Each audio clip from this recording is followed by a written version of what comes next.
గత 2 ఏళ్లుగా పంటల సాగులో నానో ఎరువుల వాడకం ఊపందుకుంది. మొదటగా ఇఫ్కో సంస్థ మార్కెట్లోకి విడుదల చేసిన నానో యూరియాను రైతులు వాడుతూ ఉండగా తర్వాతి కాలంలో నానో డీఏపీ వచ్చింది. అయితే ఈ ఎరువుల వాడకంపై రైతుల్లో వ్యక్తమవుతున్న సందేహాలను నివృత్తి చేసేందుకు నెల్లూరు జిల్లాలో సమావేశం ఏర్పాటు చేశారు.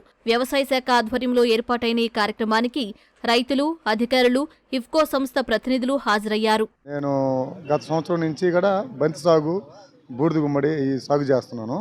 ఈ నానో యూరియా, నానో డిఏపి అనేది మా కోడూరు నుంచి నాగరాజ్ సార్ అని ఇఫ్కో కంపెనీ సార్ వాళ్ళు చెప్పుకొచ్చారు. కానీ ఫస్ట్ టైం నేను బాటిల్స్ తీసుకొని పోయి 2 బాటిల్స్ తీసుకువెళ్ళి బంతి తోటకి స్ప్రే చేశాను.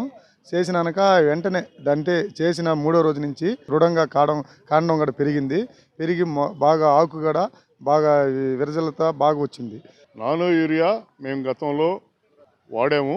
దానికి ఆ పవర్ చాలనందువల్ల ఇప్పుడు దాన్ని పవర్ పెంచి 16%, 20% పవర్ పెంచి ఇప్పుడు నానో యూరియాని రిలీజ్ చేయడం జరిగింది ఇఫ్కో వాళ్ళు.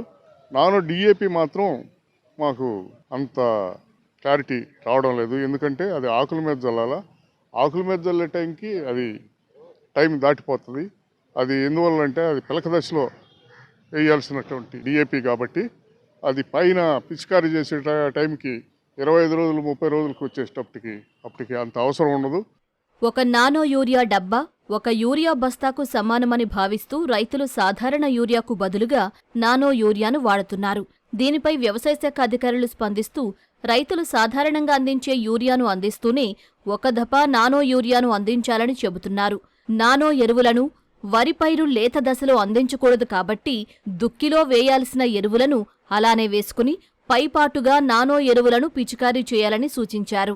పూర్తిగా వాడటం అనేది కాదండి. మధ్యలో ఒక యూరియాలో 3 సార్లు వేసే దాంట్లో ఒకటి స్కిప్ చేసి నానో యూరియాని వాడుకోమని చెప్తున్నాము.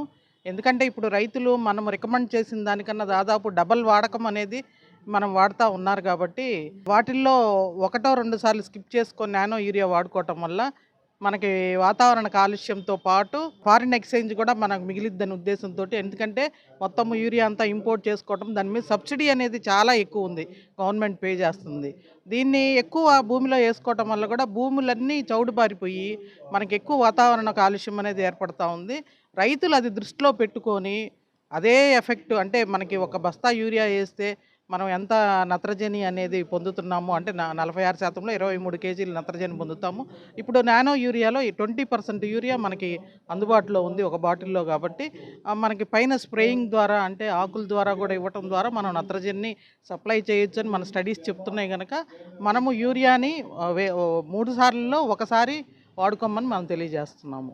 నానో ఎరువుల గురించి అవగాహన సదస్సును ఏర్పాటు చేయడం జరిగింది మన ప్రాంతీయ వ్యవసాయ పరిశోధన స్థానం నెల్లూరులో. దీనికి గాను మనకి ఇఫ్కో న్యూఢిల్లీ నుంచి హెడ్ ఆఫీస్ నుంచి Tarunendu Singh chief agriculture officer వచ్చేస్తున్నారు. వారు కూలంకషంగా చర్చిస్తున్నారు. శాస్త్రవేత్తలతో, వ్యవసాయ అధికారులతో మరియు రైతు సోదరులు, డీలర్లతో కూలంకషంగా చర్చిస్తున్నారు. ఇఫ్కో ఎరువులు మాత్రం వాడాలని ఒక డౌట్కి దానికి ఏంటంటే మనం దుక్కిలో వేసే ఎరువులు ఏవైనా కానీ రసాయన ఎరువులు వేయవచ్చు. పైపాటుగా వేసే రసాయన ఎరువులను తగ్గించి మనం లేదా వీలైతే మానేసి నానో యూరియా, నానో డిఏపి పిచికారీ చేస్తే అనేక లాభాలు ఉంటాయి. భూమి కాలుష్యం, వాయు కాలుష్యం, నీటి కాలుష్యం పూర్తిగా తగ్గుతుంది. ప్రస్తుతం నానో యూరియాలో వచ్చిన నానో యూరియా ప్లస్ అధిక శాతం నత్రజనిని కలిగి ఉందని అధికారులు చెబుతున్నారు. రైతులు సాధారణంగా అందించే రసాయన ఎరువులతో పాటుగానే నానో ఎరువులను అందిస్తే ఫలితాలు బాగుంటాయంటూ వివరిస్తున్నారు.